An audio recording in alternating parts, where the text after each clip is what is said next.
বন্ধুরা, দীর্ঘ 15 বছরে শেখ হাসিনার শাসন আমলে যে দিন আমাদেরকে দেখতে হয়নি কখনো, যে ঘটনা আমাদেরকে শুনতে হয়নি কখনো, সেই ঘটনা আজ আমাদের চোখের সামনে ঘটছে। একজন ভারতীয় যুবক যে বাংলাদেশে গিয়েছিল তার বন্ধুর বাড়িতে বেড়াতে, সেই ভারতীয় যুবককে একা পেয়ে তার বন্ধুর সামনে সংঘবদ্ধ হয়ে বাংলাদেশের জামাত শিবির হোক বা আমাদের এই সমন্বয়ক হোক, এদের মধ্যে কোনো না কোনো একটা জঙ্গি গোষ্ঠী সংঘবদ্ধভাবে এই যুবককে গণপিটুনি পিটিয়েছে। এবং এতটাই বর্বর, এই পিটানোর পর এই যুবকের কাছে যে মোবাইল, মানিব্যাগ ছিল সেগুলোও তারা কেড়ে নিয়েছে। সুতরাং আমাদের অবৈধ সরকার এখন সারা বিশ্বের সামনে বলছে আমরা একেবারে সুশাসন ব্যবস্থা তৈরি করেছি, আমাদের যে পরিবেশ, দেশে যে পরিবেশ তৈরি করেছি আমরা, সেটা একদম সুষ্ঠু, সেটা একদম শান্তির পরিবেশ তৈরি করেছি। আমরা কারোর প্রতি হিংসা, বিদ্বেষ এসব মনে পুষে রাখেনি আমাদের সরকার। কিন্তু এই সরকারের আমলে, এই সরকারের মদতে, সরকারের যদি মদত না থাকতো তাহলে এরকম একজন বিদেশি ছেলেকে যে কিনা একা একটা বাজারে ঘুরছে, তাকে ধরে কিভাবে এরকম গণপিটুনি দেওয়া যায়। আর সেই গণপিটুনি দেখছে সারা বাজারের লোকজন, কিন্তু কেউ একজন এই ছেলেটাকে বাঁচাতে আসেনি। সুতরাং সেই দেশের পরিস্থিতি কেমন হলে এরকম একটা ঘটনা ঘটতে পারে আপনারা নিজেরাই ভেবে দেখুন। এই বেলজ্জে অবৈধ সরকার, সুদখোর ইউনূস দেশের সরকার যে বানিয়েছে, সেই সরকারের আওতায় যে পরিবেশ তৈরি হয়েছে সেটা আজ এই ঘটনার মাধ্যমে আপনাদের সামনে প্রতিফলিত হচ্ছে। দেশের সরকার বড় বড় করে ডায়লগ দিচ্ছে, ভারত সহ সারা বিশ্ব আমাদের বিরুদ্ধে মিথ্যে তথ্য ছড়াচ্ছে, আমরা কোনো বৈষম্য করছি না, কারোর উপরে অযথা অত্যাচার করছি না। তাহলে এই ঘটনাটা কিভাবে ঘটল? বন্ধুরা, কথা বলছিলাম ভারতীয় সংবাদ মাধ্যম আনন্দবাজার পত্রিকাতে আজ 2রা ডিসেম্বরে ছাপা একটি ঘটনা নিয়ে। শিরোনামে বলা হচ্ছে, ঢাকায় বন্ধুর বাড়িতে গিয়ে আক্রান্ত এক যুবক, প্রাণ বাঁচিয়ে সীমান্ত পেরিয়ে ফিরলেন সে বাড়িতে। বন্ধুরা, ঘটনাটি হয়েছে দিন 10 আগে। ঢাকায় বন্ধুর বাড়িতে বেড়াতে গিয়েছিলেন উত্তর 24 পরগনার সায়ন ঘোষ নামে এই যুবক। 3 দিন পরেই ফেরার কথা ছিল দেশে। তার অভিযোগ, তার আগেই ঢাকায় প্রকাশ্যে রাস্তায় কয়েকজন দুষ্কৃতীর হাতে আক্রান্ত হয়েছেন তিনি। কোনো রকমে বন্ধুর সাহায্যে প্রাণ বাঁচিয়ে দেশে ফিরেছে।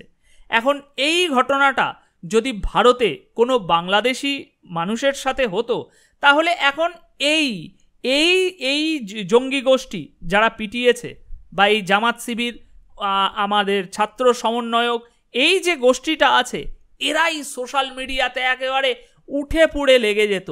কি খারাপ ভারতীয়রা, কতটা এদের মধ্যে মানবিকতা ফুরিয়ে গিয়েছে, কতটা অমানবিক, একটা ছেলেকে পেয়ে এভাবে মারধর করেছে, কত রকম কথা তারা সোশ্যাল মিডিয়াতে এসে বলতো।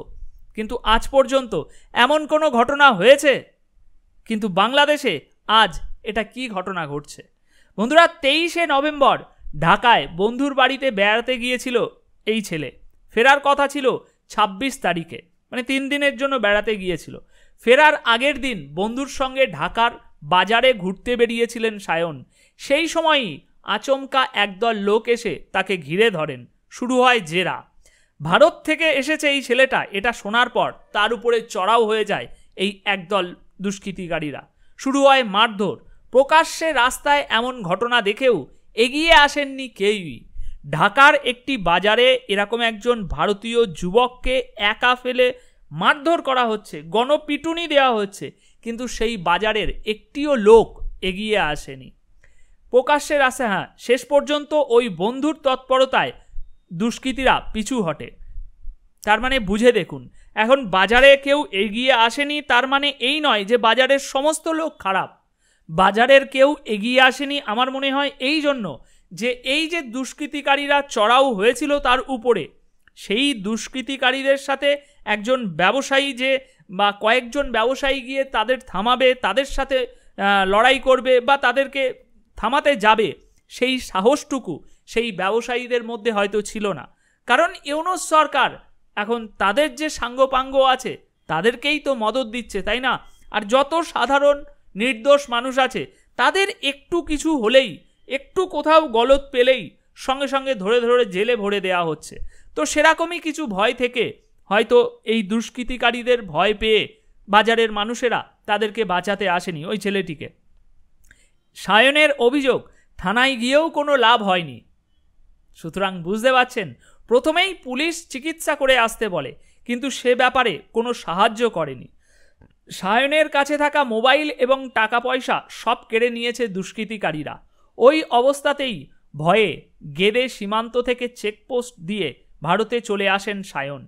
বাড়ি ফিরেই বেলঘরিয়া থানায় এবং গেদে সীমান্তের শুল্ক অফিসে লিখিত অভিযোগ দায়ের করেন সায়ন। সোমবার কলকাতায়, মানে আজ, বাংলাদেশের উপদূতাবাসে সব জানিয়ে অভিযোগ করবেন বলে জানিয়েছেন তিনি।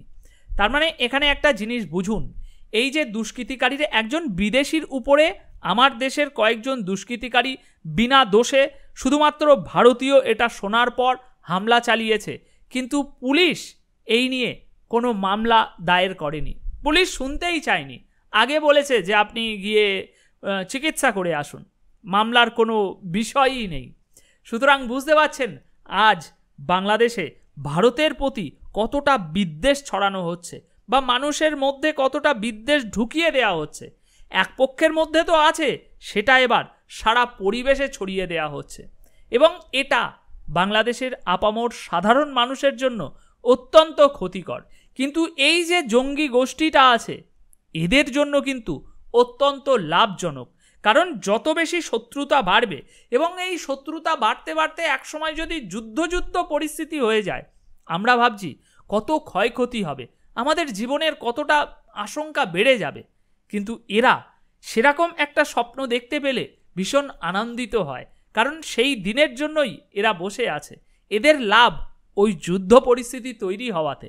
এখন ভারত তো আর গিয়ে টোটাল বাংলাদেশটাকে কবজা করে নেবে না, বাংলাদেশ বাংলাদেশই থাকবে, কিন্তু এই যুদ্ধ হওয়াতে এদের ওই সমাজের ব্যাপক বড় একটা লাভ হবে।